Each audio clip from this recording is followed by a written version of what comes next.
Eagles and Packers, Sunday Night Football. Just what this struggling team needs. Faced one of the best teams in the NFL in front of a primetime audience. Welcome to the Packer Mentality Podcast. My name is Patrick Corrigan and I'm your host.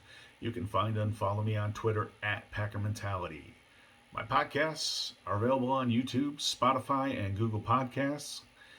If you are watching on YouTube, please hit the subscribe button below. It costs you absolutely nothing. I hope everyone had a very happy Thanksgiving. And as always, thank you for joining me.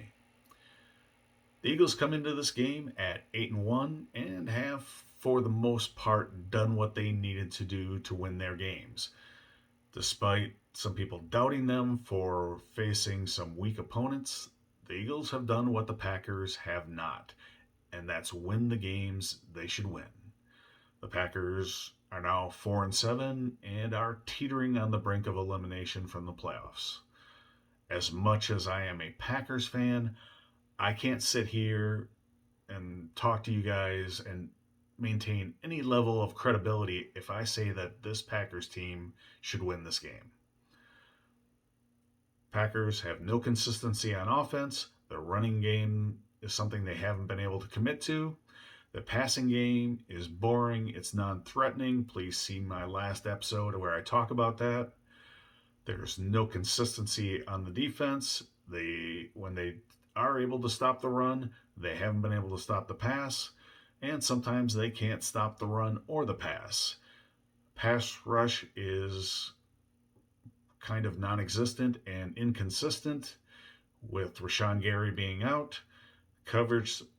Coverage errors in the secondary are just killing this defense. That being said, here is how the Packers could win the game on Sunday.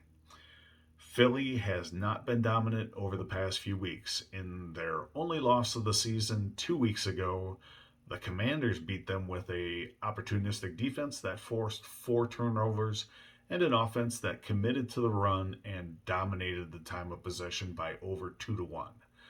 Washington had the ball for over 40 minutes, and Philly had only had it for 19 minutes and 36 seconds. Offensively, this means the Packers must commit to a running game.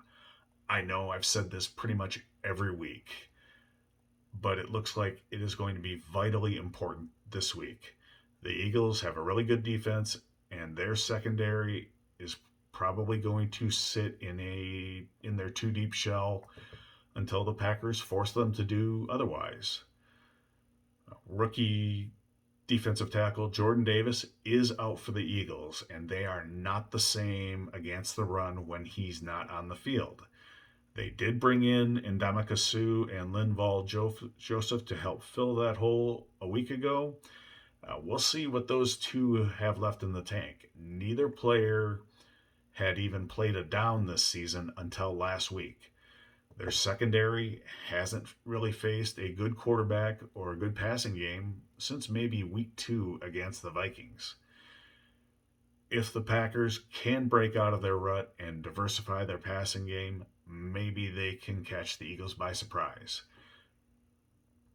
Hopefully, the extra days of rest have helped Aaron Rodgers' thumb, and he is closer to being healthy.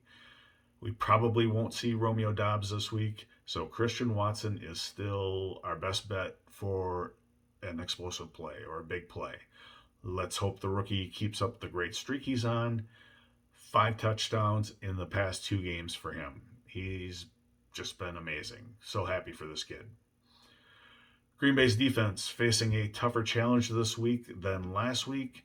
The Eagles should want to run the ball against the Packers, and this defense will need to come up with another effort like last week against the run.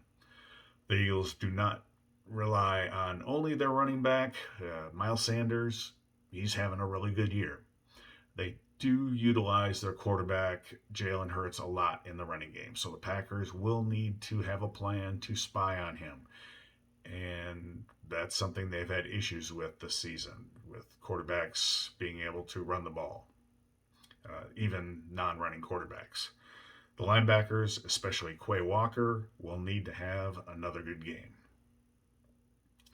Problem with that is the Eagles' wide receivers and passing game is so much better than the Titans, and the Packers couldn't stop the Titans. It's very simple for the secondary. And Joe Barry, figure your shit out. No more mental or communication errors resulting in guys running wide open. Devontae Smith and A.J. Brown are about as good of a 1-2 duo as there is in the NFL. They can beat you deep. They run good routes, not afraid to run over the middle of the field, and they catch the ball. Let me say this: the Eagles organization, front office, did a really nice job getting Jalen Hurts weapons through the draft and trades. And it has clearly paid off. He's an MVP candidate. The Green Bay pass rush needs to help the secondary out and find a way to get pressure on Hurts. Preston Smith, Kingsley Enagbare, even though he's a rookie, he's shown some promise, has actually done a pretty decent job. Kenny Clark, Jerron Reed, Devontae Wyatt, they all must find a way to get sacks, not just pressures. Opposing quarterbacks under pressure against the Packers have been completing passes at a way too high a rate. Bring the guy down. So let's summarize the plan for this week. Run the ball. Have an effective passing game. Stop the run. Contain Jalen Hurts.